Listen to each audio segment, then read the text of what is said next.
Hello, how are you? Good morning. It's March 19th, and it's the first day of AP Psych online here.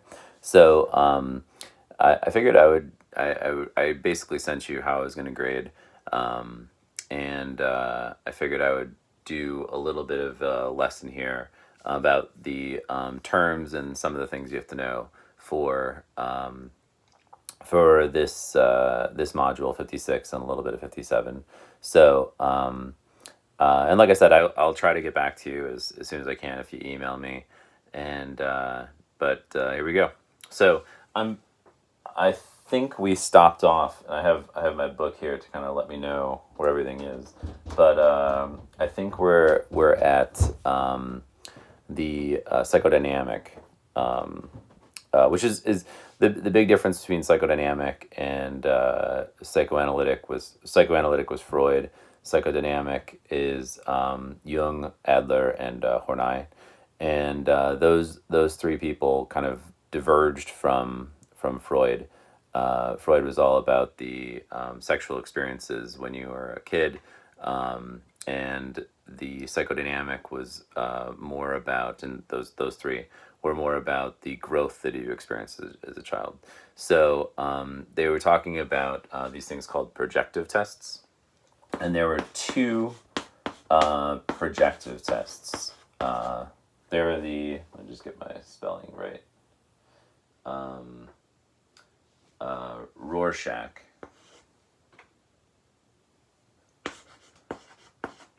And the Rorschach ink blot test.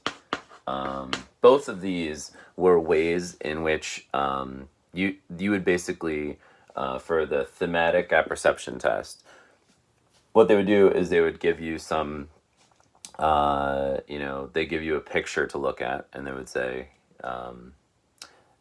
tell me, what you see here, make up a story, and then based on what you said, they would then tell you something a little bit about your personality.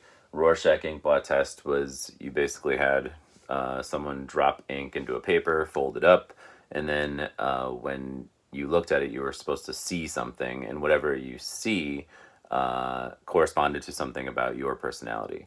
In terms of validity, like these are kind of, so-so.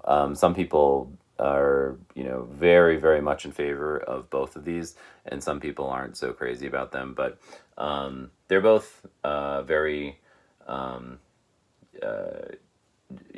readily used in a lot of people use them in like CSI type things and stuff, and they want to talk about serial killers and everything like that. So there's a lot of these used in there, but